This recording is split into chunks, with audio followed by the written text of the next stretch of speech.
고요, 풀잎 스치는 소리, 그리고 어딘가 멀리서 꺼져가는 캠프파이어의 부드러운 타닥거림. 당신 앞에는 하늘, 별들이 움직이지 않고 끝없이 펼쳐져 있다. 빛, 어둠, 그리고 밤의 숨결 외에는 아무것도 없다. 아마도 이렇게 인류 최초의 이야기가 시작되었을 것이다. 아주 먼 옛날 도시도 사원도 말도 없던 시절, 오직 사람들과 그들의 머리 위 하늘만이 존재했다. 어떤 두루마리에도 기록되지 않은 그 시대에 우리의 먼 조상들은 동굴에서 나와 숨죽인 채 하늘을 올려다보았다. 그들 위로는 불빛들이 흩어져 있었고 매일 밤 같은 자리에 나타나는 수많은 빛나는 점들이 있었다. 그들은 그것이 무엇인지 설명할 수 없었다. 하지만 그때 이미 별들은 어둠 속에 단순한 빛 이상이 되었다. 수천 년 동안 밤은 휴식의 시간이 아니라 미지의 영역이었다. 밤에는 포식자, 두려움, 경이로움이 숨어 있었다. 그리고 별들, 이 조용한 하늘의 수호자들은 영원하고 변함없으며 믿을 수 있는 것처럼 보였다. 사람들은 별들의 형태를 구별하기 시작했다. 어떤 별들은 선을 이루고 다른 별들은 원을 이루었다. 어딘가에서는 짐승, 사냥꾼, 새의 형상이 태어났다. 그렇게 최초의 별자리들이 나타났다. 종이에 그려진 것이 아니라 하늘에서 볼 줄 아는 사람만이 접근할 수 있는 공간에서 상상된 것이었다. 별이 빛나는 하늘은 인간이 의미를 그리기 시작한 첫 번째 캔버스가 되었다. 처음에는 본능으로, 그 다음에는 신화로. 그는 별의 빛을 영혼과 연결하고 조상의 영혼과 연결하고 지구상의 생명을 지켜보는 신들과 연결했다. 세상의 한편에서는 별들이 죽은 자들의 눈이라고 믿었다. 다른 한편에서는 하늘 수레에 반짝이는 파편이라고 생각했다. 또 다른 한편에서는 각 별이 백성을 지켜보는 별개의 신성한 마음이라고 믿었다. 또 다른 한편에서는 우주의 상처에서 흘러나오는 빛의 물방울이라고 생각했다. 그리고 이 신화들 각각은 단순한 동화가 아니라 자신과 주변 세상을 이해하려는 첫 시도이다. 밤하늘 아래 별들을 볼 때 사람은 무엇을 느끼는가? 고요함, 웅장함, 그리고 고독. 그는 작다. 그는 죽을 운명이다. 하지만 위를 올려다볼 때 그는 거대한 것의 일부가 된다. 하늘에는 벽이 없다. 그것은 시간에 굴복하지 않는다.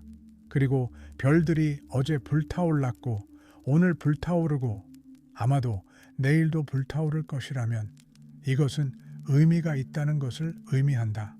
그리고 인간은 그것을 찾기 위해 노력한다. 인간은 하늘에서 처음으로 영원한 것과 연결되어 있다고 느꼈다. 그는 특정 별들이 어디서 언제 나타나는지 기억하기 시작했다.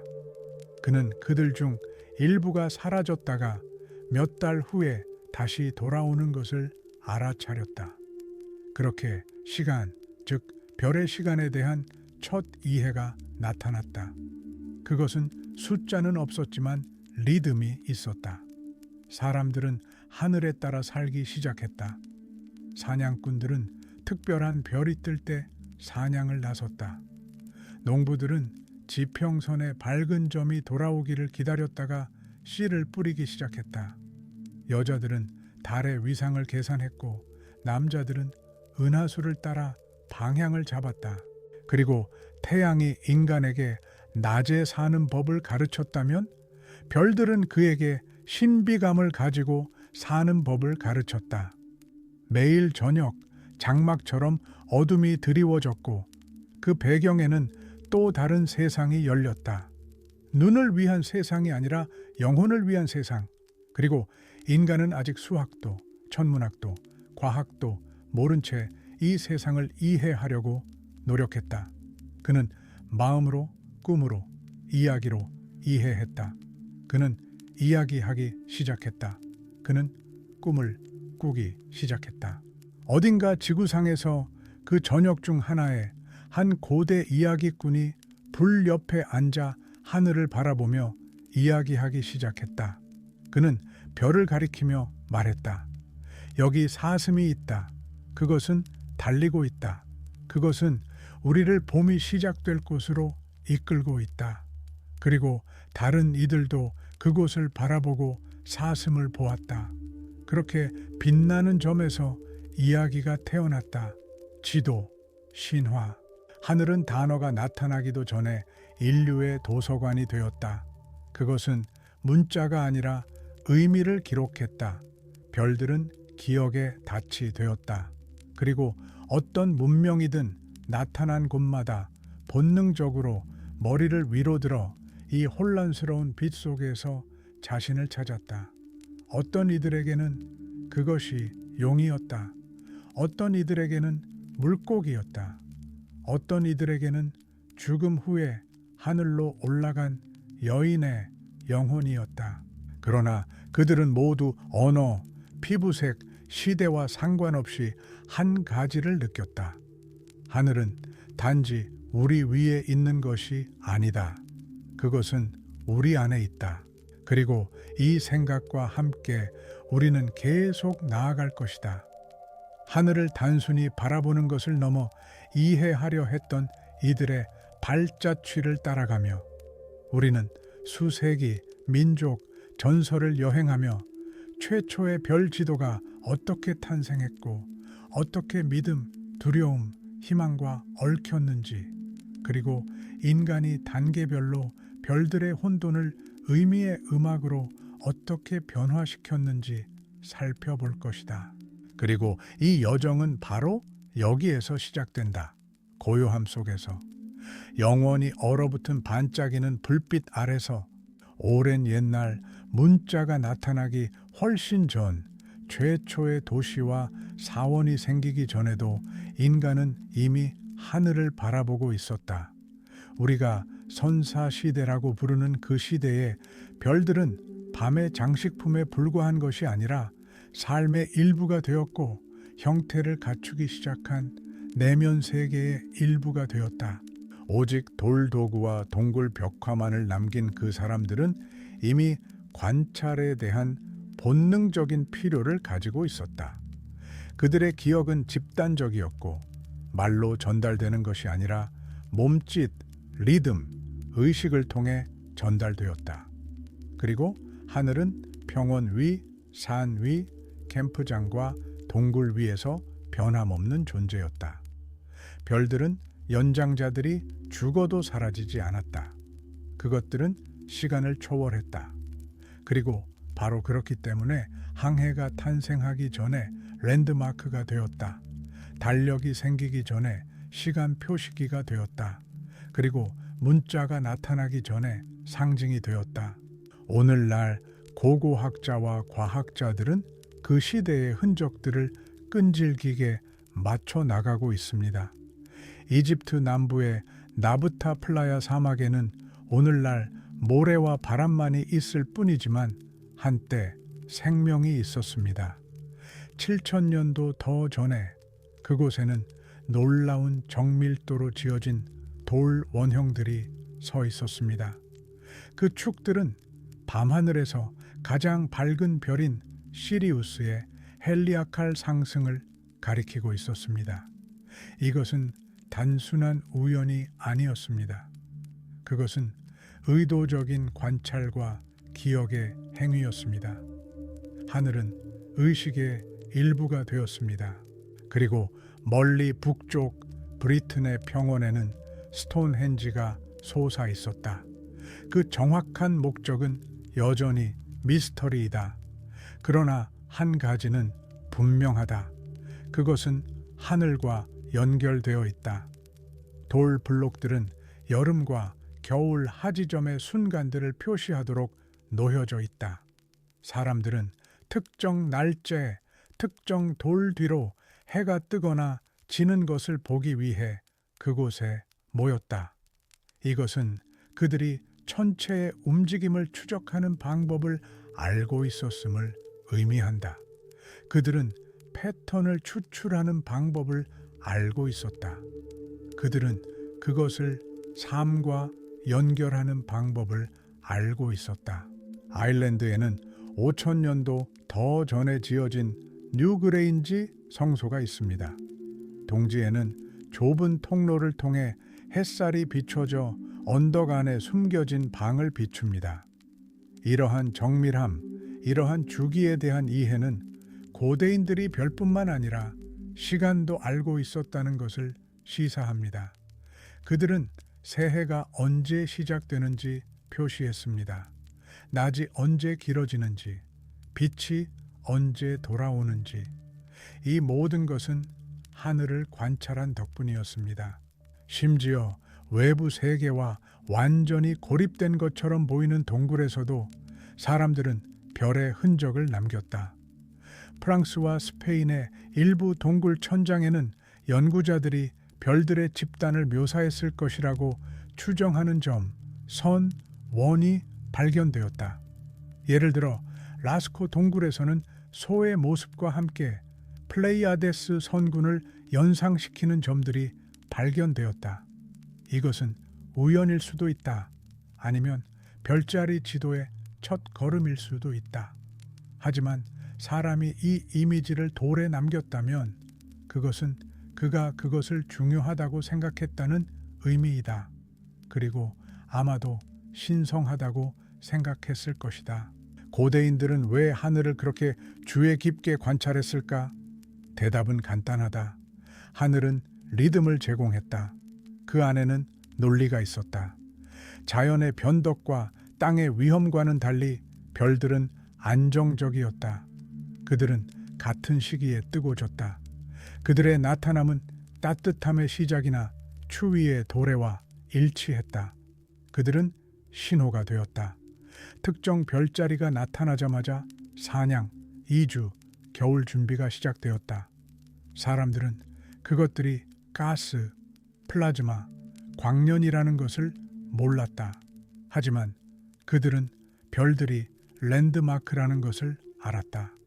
그리고 그들은 그것들을 생존을 위해 사용했다. 밤하늘 전체에 걸쳐 빛나는 띠인 은하수 또한 간과되지 않았다. 많은 문화권에서 그것은 길이었다. 호주에서는 조상들의 영혼의 길이었다. 북부 민족들에게는 사슴의 길이었다. 아프리카에서는 강이었다. 그것은 산자와 죽은 자, 과거와 미래를 연결했다. 사람들은 그것을 보며 그들의 길이 여기서 지구에서 끝나지 않는다고 느꼈다. 어딘가 저 너머 빛나는 띠 안에 계속이 있었다. 고대 천문학의 흔적은 남아메리카에서도 발견됩니다. 나스카 지상화는 지상에 그려진 거대한 이미지로 위에서만 볼 수 있으며 천체에 맞춰져 있을 수 있습니다. 일부 연구자들은 이 선들이 특정 시기의 일출 방향이나 별의 위치와 일치한다고 믿습니다. 그리고 명확한 답은 없지만 질문은 남아 있습니다. 천체 관측이 아니라면 왜 이렇게 정확한 랜드마크를 만들었을까요? 이 모든 예시들에는 공통된 흐름이 있다. 별을 관찰하는 것은 고대인에게 추상적인 과학이 아니었다. 그것은 의미로 가득 찬 행위였다. 하늘을 바라보는 것은 영원한 것과 접촉하는 것을 의미했다. 그것은 의식이었고 영적 수행이었고 마법이었다. 달력도 학교도 문자 지침도 없던 세상에서 별들은 교과서이자 시계이자 동화였다. 그리고 또 하나의 중요한 세부 사항, 이 모든 장소, 모든 대륙, 모든 문화에서 별들은 개인적인 것이 되었다. 각 민족은 자신만의 형태, 자신만의 이미지를 가지고 있었다. 어떤 이들은 별에서 늑대를 보았고 어떤 이들은 배를, 어떤 이들은 아이들을 지키는 영혼을 보았다. 그리고 이것은 위대한 진실을 말해준다. 하늘은 모두에게 하나이지만 각 민족은 그 안에서 자신만의 반영을 보았다. 아마도 이것이 별들이 인간의 의식 속에 그렇게 확고하게 자리 잡은 이유일 것이다. 그들은 공통적이다. 그들은 거울이다. 당신이 누구인지, 어디에 있는지, 누구였는지는 중요하지 않다. 별을 바라볼 때 당신은 수천 년 전에 별을 바라보았던 사람이 된다. 당신은 같은 의미의 강물에 들어선다. 당신은 고대의 의식을 계속한다. 그리고 우리는 당신과 함께 그것을 계속할 것입니다. 다음 장에서는 별들이 이름을 얻었던 시대로, 사람들이 그들의 움직임을 기록하기 시작했던 시대로, 하늘이 신화뿐만 아니라 과학의 시작이 되었던 시대로 더 나아갈 것입니다. 하지만 잊지 마세요. 이 모든 것은 여기서 시작되었습니다. 두려움과 추위, 밤으로 가득 찬 지구에서 최초의 위안이 하늘에서 왔던 곳, 끝없는 어둠 속 영원한 빛을 처음 바라본 순간에서 비옥한 땅과 맑은 하늘이 있는 두 개의 큰 강, 티그리스와 유프라테스 강변에서 인류의 가장 오래된 문명 중 하나가 번성했습니다. 수메르인들과 이후 바빌로니아인들은 단순히 별들을 관찰한 것이 아니었습니다. 그들은 하늘을 언어로 바꾸기 시작했습니다. 시스템으로. 우주의 구조와 인간 삶의 의미를 설명하기 위한 지식으로 밤마다 세대를 거쳐 이 민족의 사제들은 지구라트 사원의 꼭대기로 올라갔다. 그들은 하늘을 응시하고 흑판의 관찰을 기록하고 별들의 위치를 확인하고 지구상의 사건들과 연관시켰다.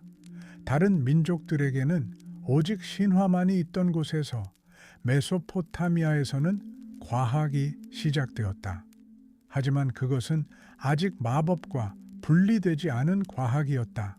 수메르인들에게 하늘은 신들의 거처였다. 하늘의 모든 빛나는 물체는 그 주인을 가지고 있었다. 가장 밝고 변화무쌍한 별 중 하나인 금성은 사랑과 전쟁의 여신 이난나였다. 아침이나 저녁 하늘에 나타나는 금성은 때로는 조훈, 때로는 불길한 징조로 여겨졌다. 화성은 공격성과 위험과 관련이 있었다.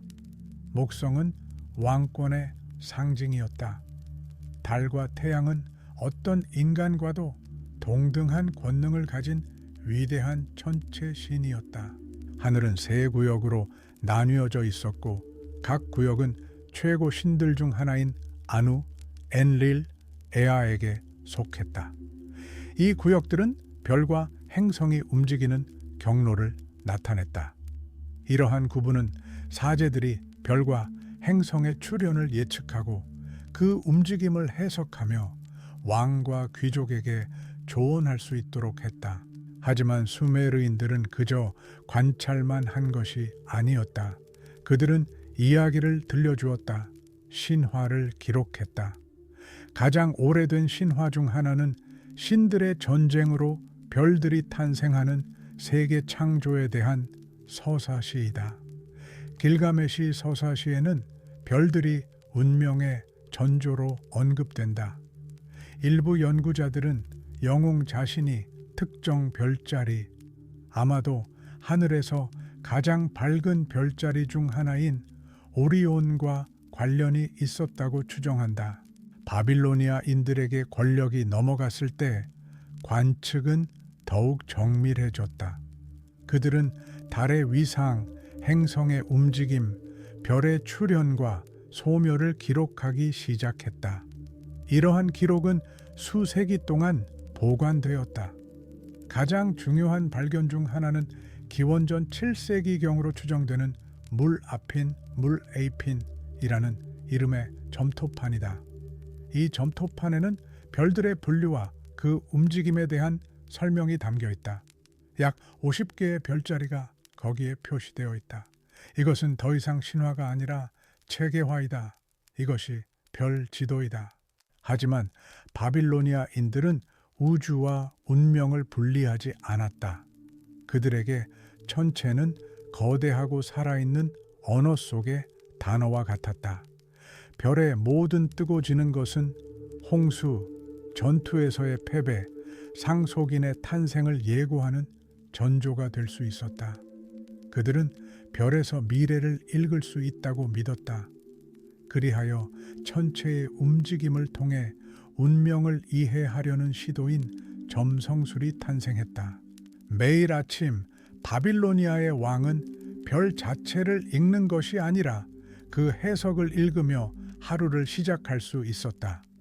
하인들은 관찰을 통해 작성된 예측이 담긴 점토판을 가져왔다. 예를 들어 토성이 엔릴의 영역으로 들어서면 통치자에게 불운을 의미할 수 있었다. 금성이 특히 밝게 빛나면 사랑, 풍요, 승리를 예고했다. 그들에게 하늘에는 공허함이 없었다. 모든 것이 의미로 가득 차 있었다. 심지어 성간 공간도 보이지 않는 힘들의 거처였다. 그러므로 바빌로니아인들의 천체 지도는 단순한 도식이 아니었다. 그것들은 그림 속에 얼어붙은 신성한 텍스트였다.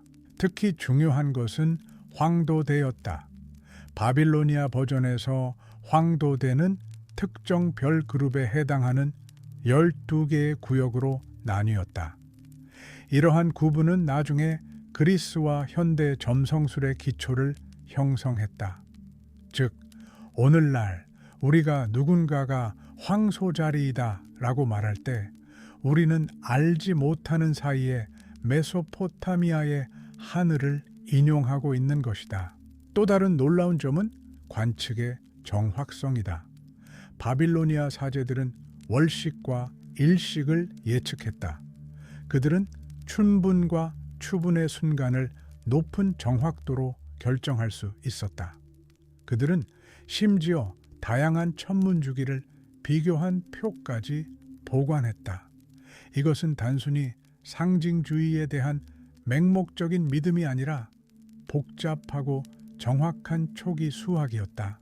그러나 모든 과학적 엄밀함에도 불구하고 인간은 바빌로니아 세계관의 중심에 남아 있었다.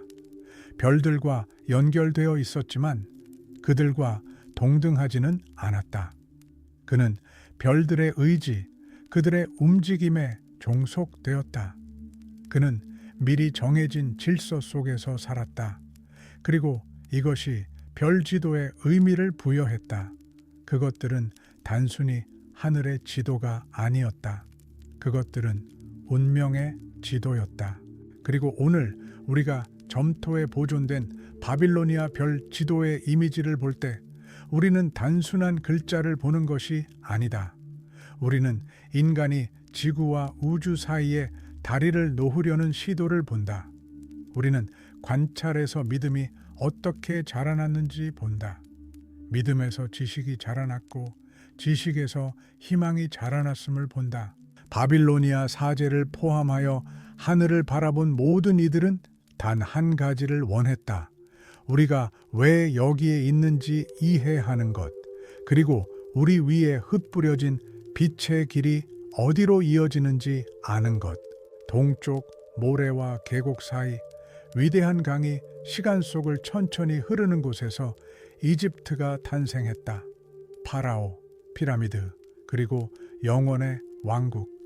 나일강이 지상 생명의 동맥이었듯이 하늘은 이집트인들에게는 천상의 강이 되었고 그 강을 따라 태양신 라하가 매일 밤 항해하며 어둠을 정복하고 새로운 날의 첫 햇살과 함께 동쪽으로 돌아왔다. 이집트인들은 하늘을 멀리 떨어진 차가운 공간으로 보지 않았다. 그들에게 하늘은 살아 있었다. 숨 쉬고 움직이며 보호했다.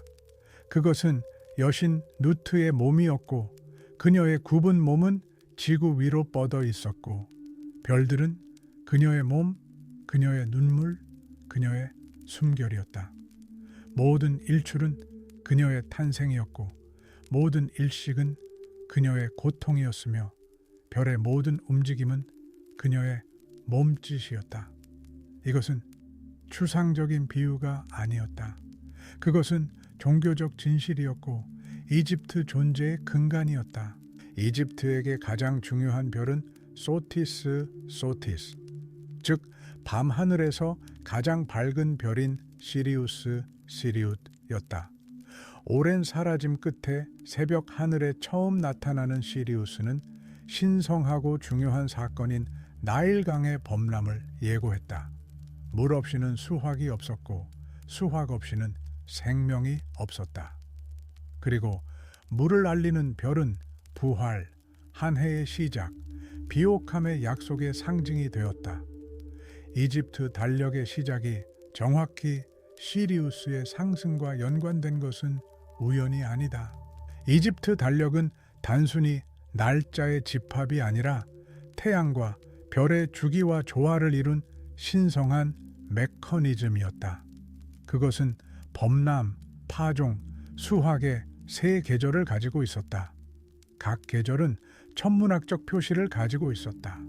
이집트 해는 360일로 구성되었고 그 다음에는 5개의 특별한 시간 외 신성하고 위험하며 전환적인 날들이 추가되었다. 이 모든 것은 천문학적 단서에 따라 구축되었다. 이집트의 사원은 신들의 거처일 뿐만 아니라 천문대이기도 했다. 그들의 축은 종종 특정 날짜의 태양 위치와 정확히 일치하도록 정렬되었다. 예를 들어 카르나크의 사원은 겨울하지 일출 시 긴 기둥줄을 통해 마치 돌 터널을 통과하는 것처럼 빛으로 가득 찼다. 빛은 안쪽 성스러운 곳으로 향했다. 그것은 단순히 아름다운 것이 아니었다. 그것은 계산된 것이었다. 사원은 지구상의 천체 질서의 반영이 되었다. 그러나 천체 건축에서 특별한 위치는 무덤이 차지했다. 왕실 매장실의 천장은 별들의 이미지로 덮여 있었다. 그중 일부는 정확한 지도였다. 왕들의 계곡에는 특정 순간에 별들의 실제 위치를 나타내는 별 다이어그램이 보존된 무덤들이 있다. 이것들은 단순한 장식이 아니라 길잡이였다. 파라오는 죽은 후 사라지지 않았다. 그는 하늘로 여행하여 별들과 합류하고 그들 중 하나가 되었다. 그리고 그의 무덤에 있는 별 지도들은 사후 세계 여행의 지도로 사용되었다. 가장 잘 알려진 별자리 중 하나인 오리온은 죽은 자들의 지배자인 오시리스 신과 관련이 있었다. 그의 벨트, 즉 세 개의 별이 일렬로 늘어선 것은 삼위일체, 질서, 남성적 힘의 상징이 되었다. 일부 연구자들은 기자에 있는 피라미드들이 이 세 별의 위치에 따라 지어졌을 수도 있다고 주장한다. 이것은 이집트 건축이 단순히 돌이 아니라 지구에 기하하게 얼어붙은 별이라는 것을 의미한다. 태양과 달의 주기는 축제, 의례, 의식에서 사용되었다. 초승달은 침묵과 관찰의 시간이었다. 보름달은 행동의 시간이었다. 별들은 단순히 길잡이 역할만 한 것이 아니었다. 그들은 신성한 연극의 참여자들이었다. 그리고 모든 이집트인들은 하늘을 보며 공허함이 아니라 드라마를 보았다. 모든 신은 하늘에 자신의 자리를 가지고 있었다. 모든 신화는 별 지도에 자신의 반영을 가지고 있었다. 또한 무덤의 천장에서 발견된 별 시계로 알려진 신비한 문서가 있는데 이는 밤의 별 시간을 나타낸다. 각 별은 특정 시간에 뜨고 각 별은 천상의 강을 따라 항해하는 특정 여신과 연관되어 있다. 이것은 일종의 야간 달력으로 사제들이 태양 없이도 시간을 알아낼 수 있도록 했다. 이집트인들은 통치자가 죽은 후에 하늘과 하나가 된다고 믿었다. 그는 별이 되거나 그의 영혼이 라의 배를 타고 밤마다 사후 세계를 여행하는 태양의 배를 타고 항해한다고 믿었다. 별들은 질서의 반영일 뿐만 아니라 세계들 사이의 관문이기도 했다. 별들을 통해 영원으로 들어갈 수 있었다. 이집트에게 하늘은 단순한 파노라마가 아니었다. 그것은 지시였다. 그것은 무대였다. 그것은 관문이었다. 그리고 하늘의 지도는 이 문명이 어떻게 살았는지를 이해하는 열쇠였다. 빛과 어둠의 리듬 속에서 우주와 조화를 이루며 단순히 살아가는 것이 아니라 영원한 질서에 따라 살아가려는 열망 속에서, 그러므로 우리가 고대 이집트의 별 그림을 볼 때 우리는 단순히 상징만을 보는 것이 아니다. 우리는 그들의 기도, 그들의 지식, 그들의 두려움과 희망을 본다. 우리는 그들이 어떻게 하늘을 사원으로, 별들을 말로, 시간을 길로 바꾸었는지 본다. 그리고 우리는 계속 나아갑니다. 나일강의 지평선 넘어, 사막의 사원과 무덤 넘어, 밤하늘 또한 살아있는 존재였던 그 땅으로, 황제와 천상의 짐승의 땅 중국으로, 그곳에서 별 지도는 두루마리에만 있었던 것이 아니라 온 세상을 다스리는 마음속에도 있었다. 고대 중국 위로 하루가 끝나고 하늘이 별들로 수놓인 끝없는 비단이 되자 다른 법들이 들어설 시간이었다. 하늘에서 고요가 내려왔다. 그 위를 움직이는 것은 단순히 빛이 아니라 징조들이었다. 그리고 모든 징조에는 의미가 있었다. 왜냐하면 중국 전통에서 하늘은 단순한 공간이 아니기 때문이다. 그것은 모든 황제 위의 황제이다. 그것은 관찰하고 심판하며 조화를 부여한다. 그리고 인간은 현명하다면 그 언어를 읽는 법을 배운다. 고대 중국인들은 하늘을 티엔티안이라고 불렀는데 이는 운명, 질서, 권력, 연중 리듬 등 모든 것이 의존하는 최고 권력을 의미했다. 그리고 그 표면의 별들은 그리자 존재이자 수호자였다. 그들은 인간 세상과 분리되어 있지 않았다. 그들은 인간 세상을 다스렸다. 그들은 인간 세상의 천상의 반영이었다. 중국에서 가장 오래된 전통 중 하나는 하늘을 순프 8개의 달의 숙소, 즉 수순으로 나누는 것이었다. 인도에서는 낙샤트라라고 불렸을 것이다. 이것은 단순한 기술적 구분이 아니었다. 각 숙소는 달이 밤 동안 지나가는 하늘의 한 부분을 나타냈다. 이 구역들은 일종의 달의 황도대가 되었다. 크기는 같지 않지만 중요성은 같았다. 각각은 이름, 이미지, 상징, 그리고 때로는 수호 동물까지 가지고 있었다. 이들 숙소는 동방 청룡 (Eastern Dragon), 남방 주작 (Southern Bird), 서방 백호 (Western Tiger), 북방 현무 (Northern Tortoise)로 알려진 4개의 큰 영역으로 묶였다. 각각은 기본 방향, 계절, 원소, 심지어 미덕까지 상징했다. 이 생물들은 신화가 아니었다. 그것들은 현실의 일부였다. 무덤, 갑옷, 깃발에 그려졌다.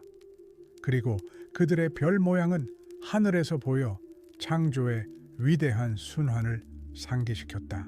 중국 전통에 따르면 별들은 국가와 직접적인 관계를 맺고 있었다.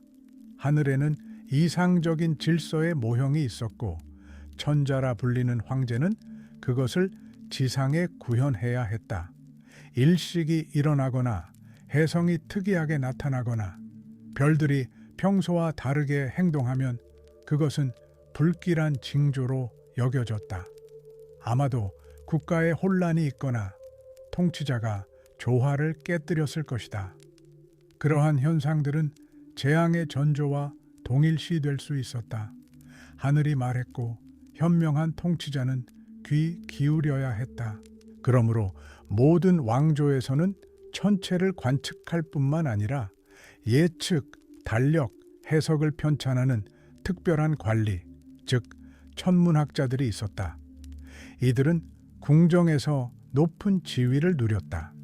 그들은 결혼, 건축, 여행, 심지어 이발의 길한 날과 흉한 날을 나타내는 운명의 연감을 편찬했다.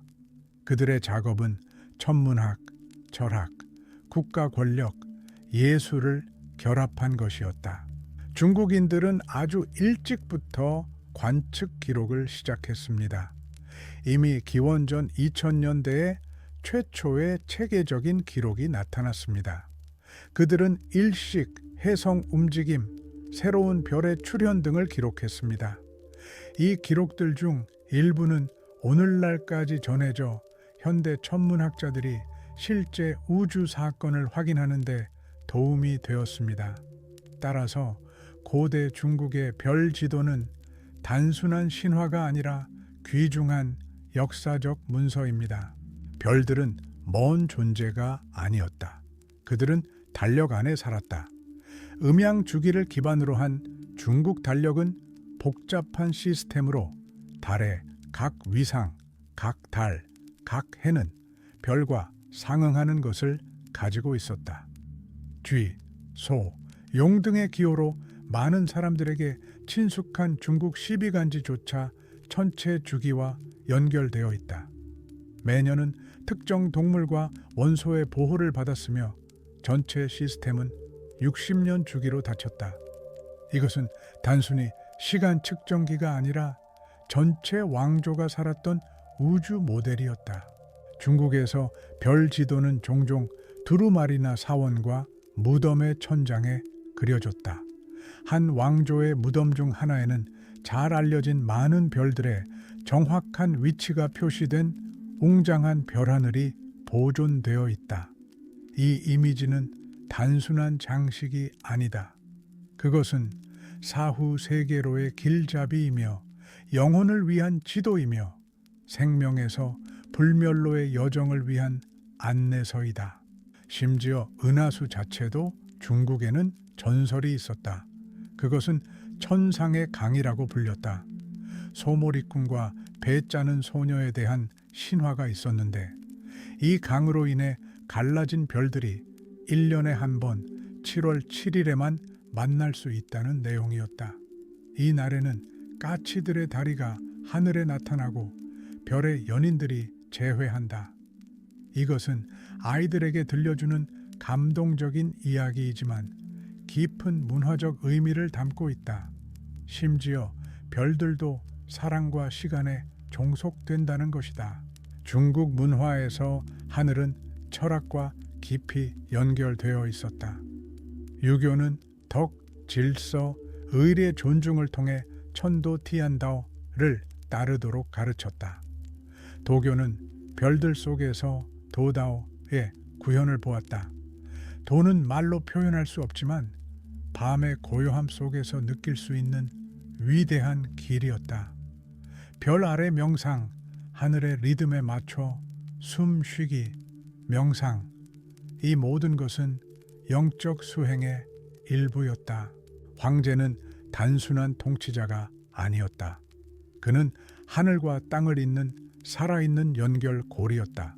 그리고 그의 궁정, 그의 행동, 심지어 수도의 배치까지 천상의 패턴과 일치해야 했다. 도시들은 방위에 따라 설계되었다. 궁궐들은 세계의 축을 상징하는 선에 맞춰 정렬되었다. 중국의 모든 것은 별의 질서의 반영이었다. 땅도 하늘처럼. 오늘날 우리가 중국의 별 지도를 볼 때 우리는 단순한 점들을 보는 것이 아니다. 우리는 지혜의 법칙에 따라 구조화된 우주를 본다. 우리는 시간, 리듬, 세상의 숨결에 대한 존경심을 본다. 우리는 인간이 우주의 주인이 아니라 우주의 확장이 되었음을 본다.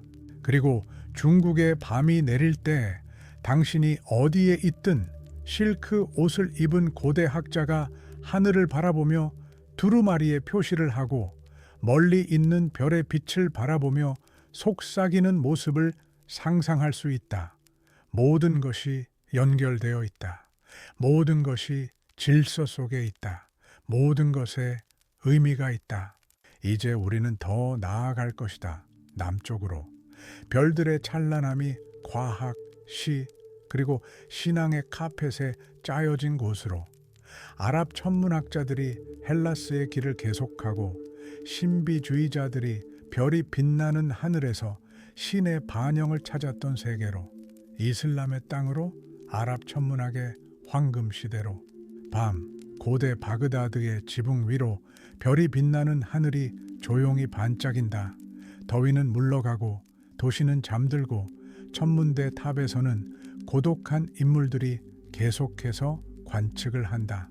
그들은 예언을 찾는 것이 아니다. 그들은 진리를 찾고 있다. 유럽이 중세의 어둠에 잠겨 있던 시대에 이슬람 땅에서는 부드럽고 따뜻하며 인내심 있는 지식의 빛이 탄생했다. 그리고 이 빛은 위로 별들을 향했다. 아랍 문명이 절정에 달했을 때 그것은 고대 지식을 단순히 계승한 것이 아니었다. 그것은 지식을 배가시켰다. 바그다드의 지혜집에서 번역가들은 프톨레마이오스, 히파르코스, 아리스토텔레스의 작품들을 아랍어로 꼼꼼하게 번역했다. 그러나 이 작품들은 과거의 죽은 무게로 남아있지 않았다. 그것들은 하늘에 대한 새로운 관점, 주의 깊고 정밀하며 거의 현대적인 관점의 기초가 되었다.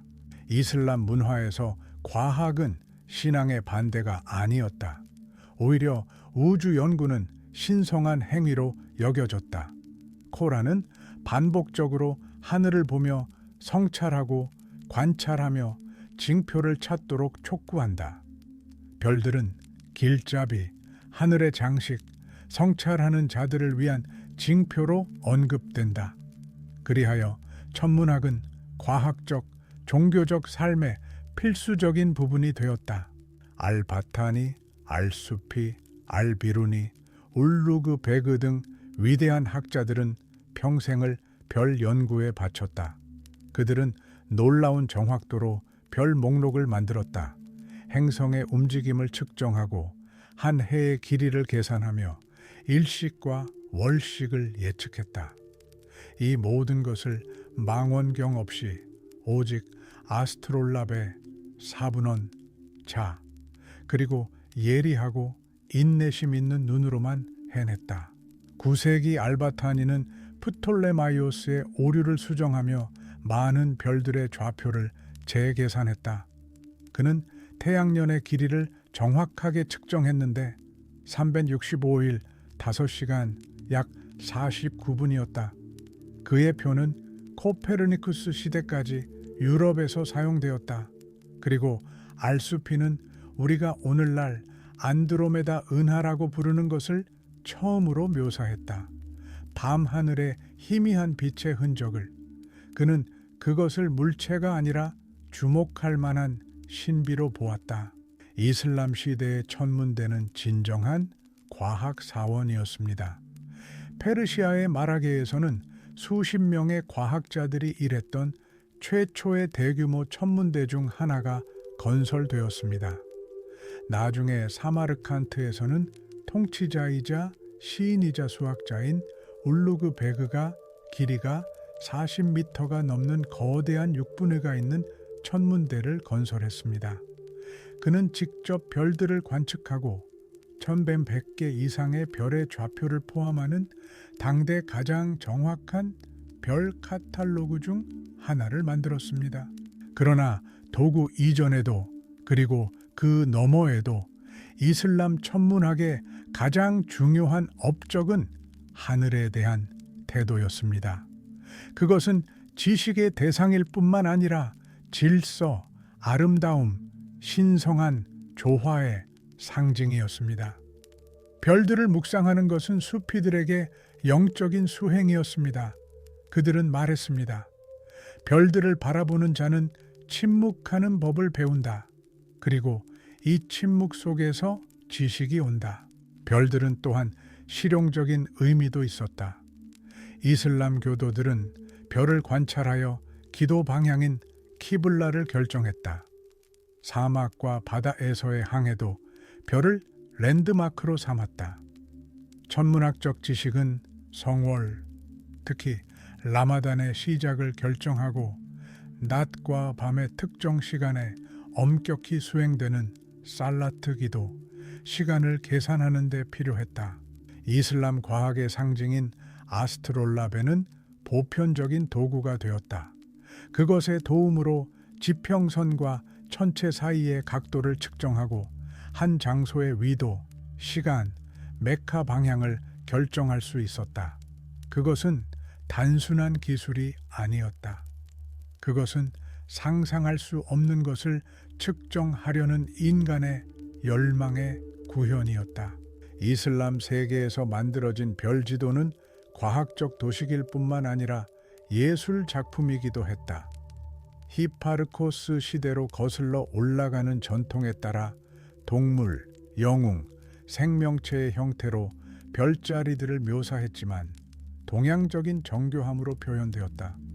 이 지도들에는 아랍어로 별의 이름, 좌표, 발길을 나타내는 글귀가 함께 있었다.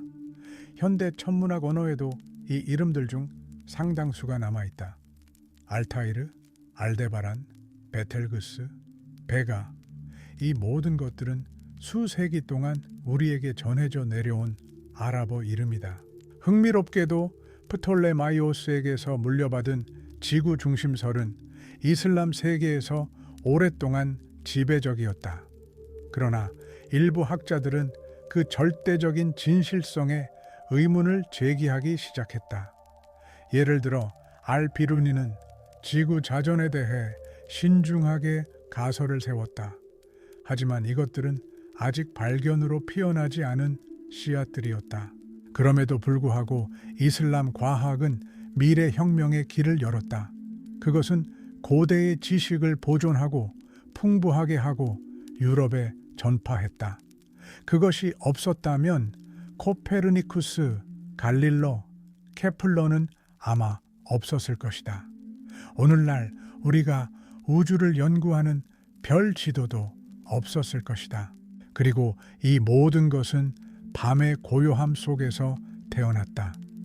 기름 램프의 불빛 아래 책을 읽던 도시에서, 별들이 유난히 밝게 빛나던 사막에서, 믿음과 이성, 정밀함과 시를 결합한 정신 속에서. 왜냐하면 하늘은 모두를 위한 것이기 때문이다. 그것은 하나다. 하지만 모든 민족과 모든 세기는 그것을 자신만의 방식으로 바라본다. 이제 우리는 고대 별 세계를 여행을 마쳤으니 잠시 멈춰 서겠습니다. 우리는 사제, 철학자, 천문학자의 눈으로 하늘을 바라보는 것이 아닙니다. 침묵과 의미를 찾는 사람으로서 하늘을 바라볼 것입니다. 왜냐하면 결국 모든 지식, 신화, 계산 속에서도 한 가지는 변치 않습니다. 별들은 영혼에게 말합니다.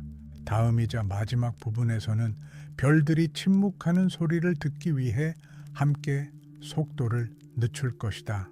도시의 소음이 잦아들고 어두운 하늘에 별들이 하나둘씩 빛나기 시작하면 다시금 그들의 친밀함을 느낀다. 당신은 고대의 사제도 철학자도 항해사도 아니다. 당신은 그저 인간일 뿐이다. 그리고 당신은 하늘을 바라본다. 수백만 명이 당신 이전에 그랬던 것처럼, 수백만 명이 당신 이후에도 그렇게 할 것처럼. 그리고 이 단순한 침묵 속에는 눈에 보이는 것 이상의 무언가가 있다. 우리의 여정 내내 우리는 별들이 어떻게 믿음, 과학, 권력, 두려움, 희망의 반영이 되었는지 보아왔다.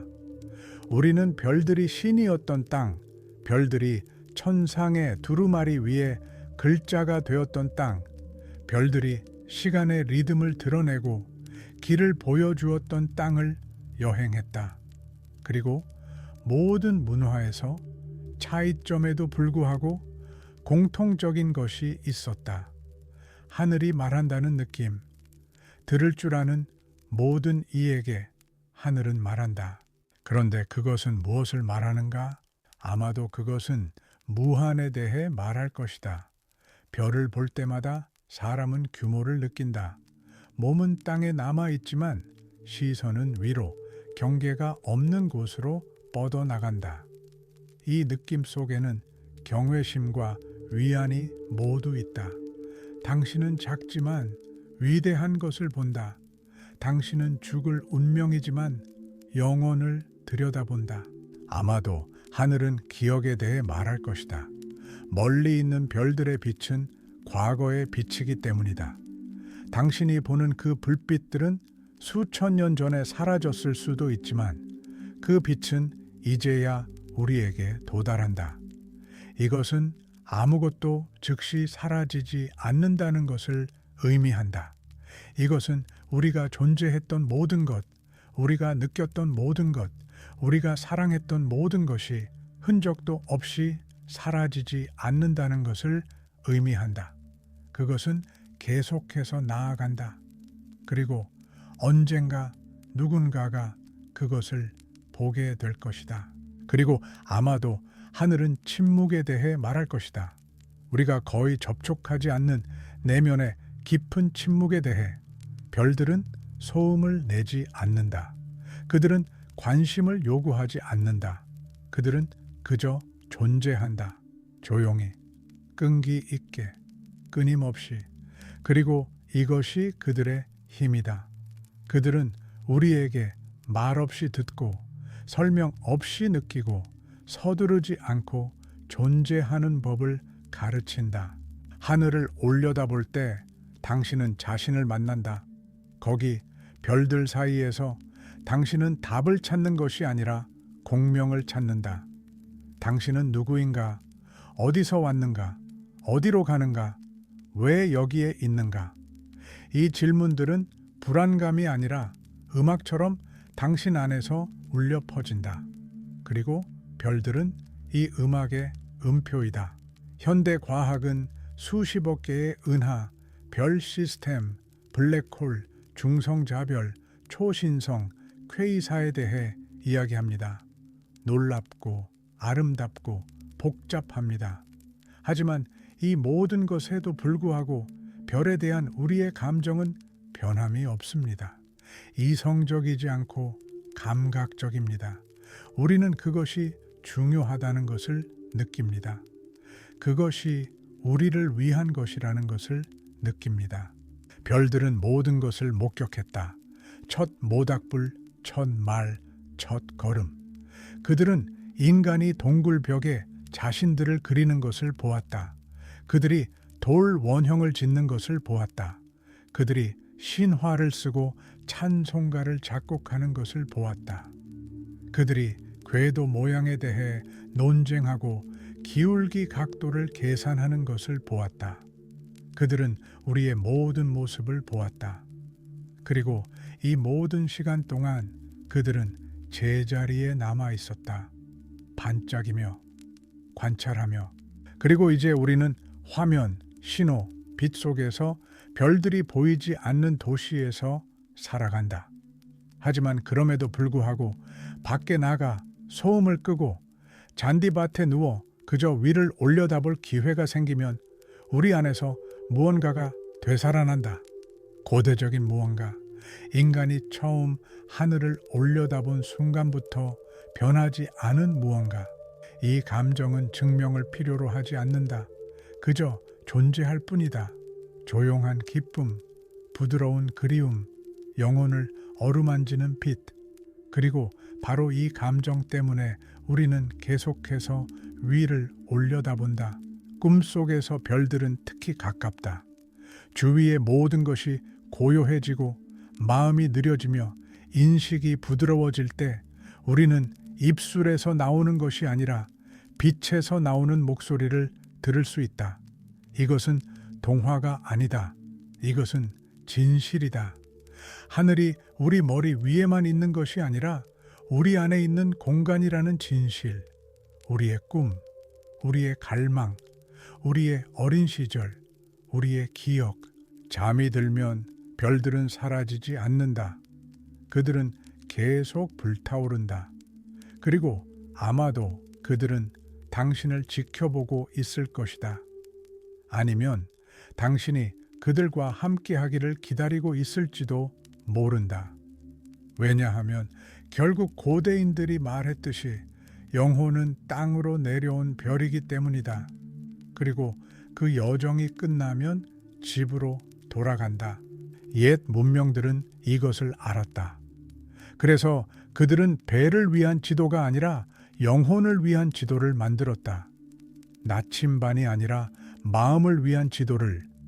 이 지도들은 박물관에서 먼지를 쌓지 않는다. 그것들은 우리 안에 살아있다. 우리가 어두운 하늘을 바라볼 때마다 불안이 사라지고 숨이 느려지고 우리 안에 평화가 자라나는 것을 느낄 때마다 그것은 그들이다. 별들, 우리의 영원한 안내자들. 그리고 여기 당신이 있다. 잠의 경계에서 창밖의 별들이 반짝이고 그 빛이 부드럽게 당신의 눈꺼풀을 어루만진다. 서두를 필요는 없다. 모든 것이 괜찮다. 모든 것이 제자리에 있다. 하늘도 제자리에 있다. 별들도 제자리에 있다. 그리고 당신도 평화롭게 잠들어요. 별들의 빛이 가까이 있습니다.